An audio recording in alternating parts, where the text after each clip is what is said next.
ഇത് പറ്റി മോളെ? മുള്ളു കൊണ്ടുമ്മ. തൊടിയിലും മുറ്റത്തൊക്കെ ഇറങ്ങി നടക്കുമ്പോ ചെരുപ്പിട്ട് നടക്കണ്ടേ മോളെ? ആ ഉമ്മ നോക്കട്ടെ. പോയല്ലോ. ആ അവിടെ നിക്ക്. അല്ല, കല്യാണം കഴിഞ്ഞിട്ട് എത്ര ദിവസമായി? സൽക്കാരായിട്ട് മാത്രം നടന്നാ മതിയോ? അന്നെ ഒരു ടൂറിന് കൊണ്ടുപോകാൻ പറയോ ഓനോട്?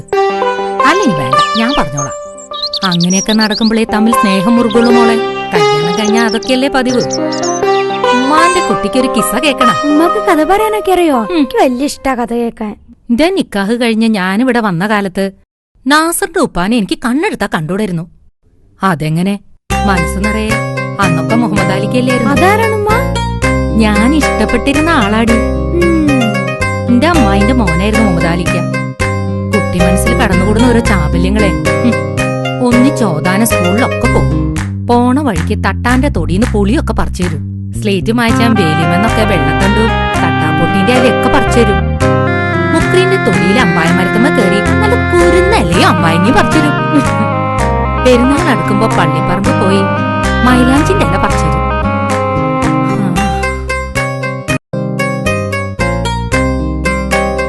ഇതൊക്കെയായിരുന്നു ഉമ്മാന്റെ പ്രേമം.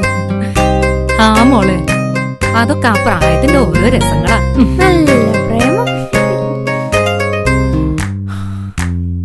സ്കൂള് ഞാൻ 8 പഠിക്കുമ്പോഴാ എന്റെ നിക്കാഹ്. മാണ്ട എനിക്ക് പഠിക്കണമെന്ന് ഞാൻ കൊറേ പറഞ്ഞു നോക്കി. ആര് കേക്കാൻ?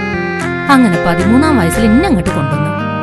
പഠിപ്പിനോടുള്ള ഇഷ്ടം, പിന്നെ മനസ്സിലുള്ള വെള്ളത്തണ്ടും അമ്പായനെയും കുഞ്ഞിക്കാതുക്കാൻ എനിക്ക് കാണുന്നതേ വെറുപ്പ്.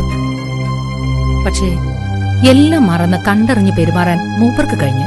ബാപ്പാക്ക് ഉമ്മാനെ വലിയ കാര്യല്ലേ? പിന്നെ മോളെ, കൊടുക്കുമ്പോ കിട്ടുന്നതാ സ്നേഹന്ന് മൂപ്പരെന്നെ ജീവിതം കൊണ്ട് പഠിപ്പിച്ചു.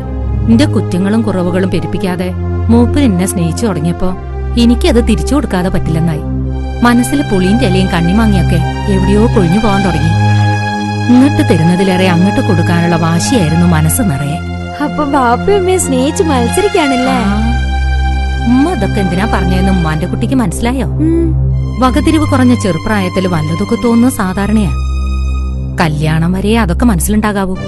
കല്യാണം കഴിഞ്ഞാൽ നമ്മള് മറ്റൊരാളാ, ഭാര്യ.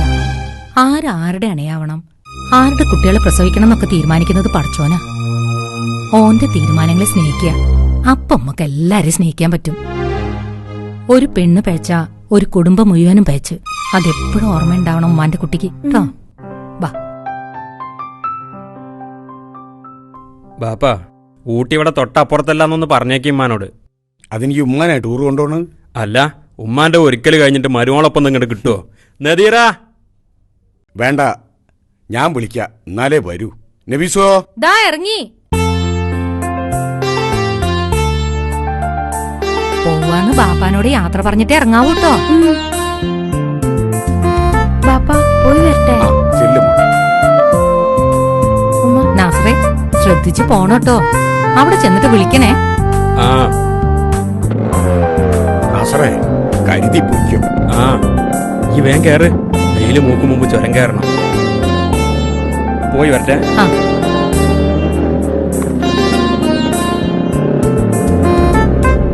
ഓളൊരു പതിഞ്ഞ മട്ടല്ലേ.